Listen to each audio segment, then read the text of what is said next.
In a democratic country, voting is our great equalizer. Regardless of where we stand in society, we are entitled to one vote.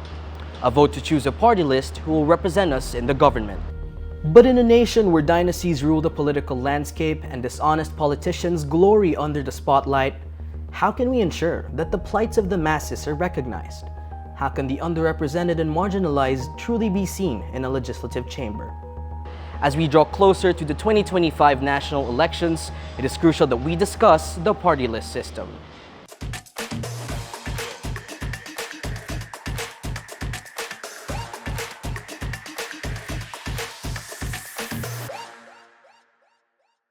The Party List System Law, or Republic Act No. 7941, was signed into law by then-President Fidel Ramos in 1995. Under this law, 20% of the total seats in the House are reserved for party list representatives. But who exactly are these marginalized and underrepresented groups and sectors? How are party list representatives selected? DLSU Commercial Law faculty member Attorney Lambert Yancy Garganta categorizes 3 eligible groups allowed to participate in the party list system. The first will be the national parties or organizations. The second are the regional parties or organizations. And third are the sectoral parties or organizations. So we want to focus on sectoral parties. Okay? Now, their principal advocacy may pertain to their special interests and concerns that can include labor, peasants, fisherfolk, urban poor, indigenous cultural communities, handicaps, veterans, women, elderly, and the youth. This year, 156 qualified party list groups are vying for the 63 seats reserved in the House of Representatives. To secure a seat, party list groups must reach at least 2% of votes or more nationwide. The higher the number and percentage of votes received allows the party list to gain more seats in the House. However, all party list groups, no matter how many votes, are limited to only 3 seats in the House.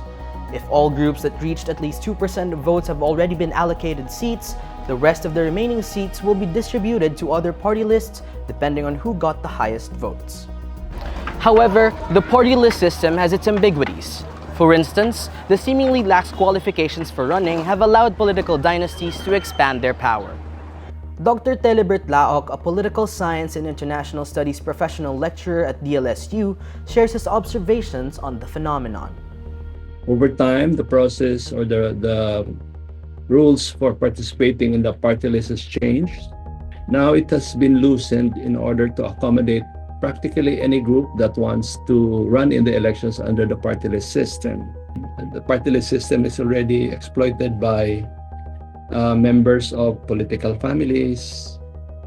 If you are a political dynasty, a family party, you have already also entered, some of them have also entered into the party list representation, thereby expanding their representation, even if they are not marginalized. This issue highlights the importance of scrutinizing the track records of nominees. Attorney Garganta also believes that voters must be critical of a nominee's track record and desire to uplift sectors they claim to represent. So in this scenario, there should be further scrutiny regarding said track record, regarding said credibility of their track record if they are not members of the said sector. Okay? Now, along with that, should also be in that credibility in their track record, it also must include said desire to uplift the welfare of said sector. So, magkasama yon. So, the credibility and the desire to uplift. As a result of these issues, many critics have called for reforms on the party list system because of its vulnerability to being exploited. Nevertheless, the party list system has brought positive developments in terms of actual representation and legislation. Maaring nagbibigay siya ng ibang anyo ng pagre-represent. For example, itong sinabi ko, sa babae, kung meron kang grupo na ang tinitingnan, ano ang hindi nakikita ng lalaki bilang miyembro ng Kongreso at tagagawa ng batas? Anong hindi niya nakikita na nakikita ng babae? Na pag isinama mo yung dalawang paningin na yon ay mas buo yung paningin natin. The bottom line, no system is perfect. Therefore, to address the bigger issue of the lack of awareness and understanding of the partyless system, we must circle back to the role of civil society and the COMELEC. And the partyless groups will have to also make their pitch. They have to come before us by way of social media and other channels, to come before us and impress upon us that they are representing these kinds of they are there to represent these kinds of concerns or issues.